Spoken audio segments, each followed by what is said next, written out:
Ayan guys, kakain tayo ng bawang. Ayan, bago lang to. Mga 2 araw pa lang itong ginawa ko.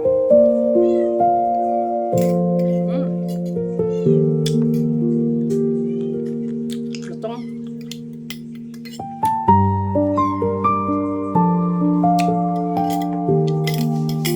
Masarap to. Nakakatunan to ng cholesterol.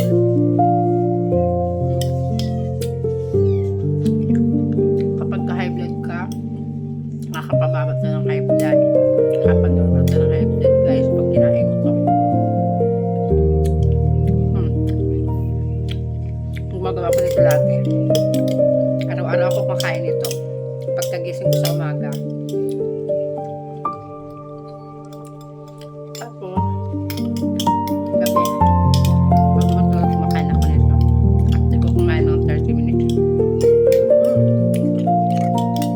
Sarap.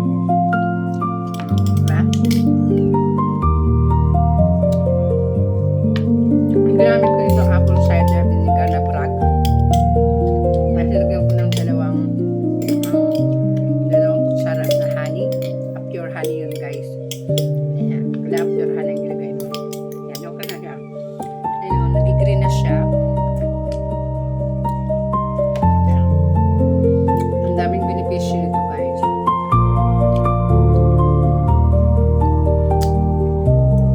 Wala na kumain na nakakawalat na ng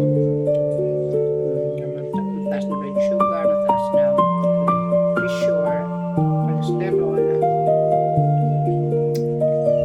Nakakatulong to mag-cleanse ng ating gut. Yan ang ganda sa bawang. Isang bawang lang. Isang bawang na kasi malalaki talaga yan guys. So ayan.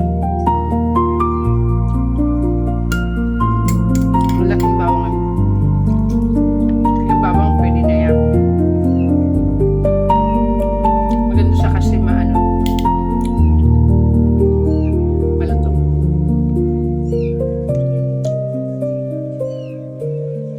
Yan. Kailangan talaga sa buhay ng tao marunong ka gumawa ng mga herbal. Kasi nasa kusina lang talaga yung mga herbal. Kapag marunong ka nang gumawa, hindi ka magkakaroon ng malalang sakit. Dahil nasa kusina lang ang ating katulong sa ating mga malalang sakit. Diba? Yung mga diba, cholesterol mataas, uric acid, blood sugar, blood pressure, o diba? Malaking tulong na yan guys. Kaya gawin din natin ito pero sa tamang tama lang. Sa isang araw, kumain ka sa umaga, sa tanghali. Kahit sa tanghali, hindi na kasi iba nasa work tayo. Umaga at saka gabi na lang. After kumain, kain ka nito para matulog. O, diba? Pinapawisan na ako. Nakakapagpapawis to. O, thank you for watching. God bless. Magbawang na tayo.